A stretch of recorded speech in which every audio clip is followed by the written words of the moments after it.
All right, Tom, let's check out the video vault.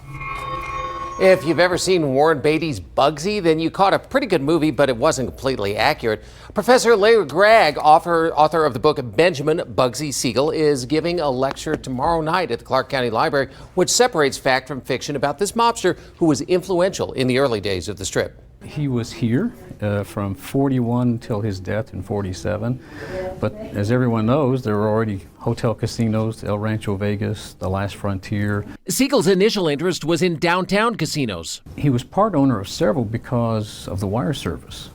So he had probably 3 properties that he invested in. Siegel was becoming well known here and hired a young attorney, Lou Weiner, later part owner of Channel 3, who was aware of questionable associations. But insofar as his business dealings in Las Vegas, he was straight across the board. There was nothing that even indicated that he was other than a solid businessman. Weiner said if something came up in a discussion where Siegel thought Weiner might be at risk, he asked him to leave the room.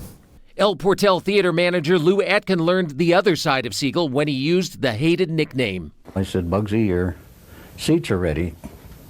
He jumped up out of the car and grabbed me by the tie and said, "My name is Mr. Siegel. You may call me Benjamin."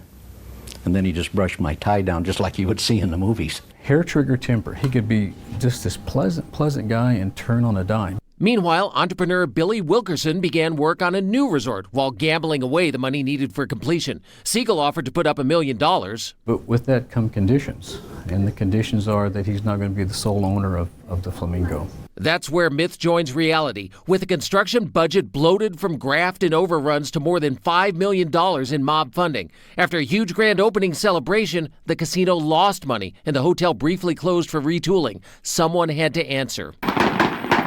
Who actually killed Bugsy Siegel? Despite the fact this happened 7 decades ago, The Beverly Hills Police Department will not let anyone see the investigation files because it's still an open case.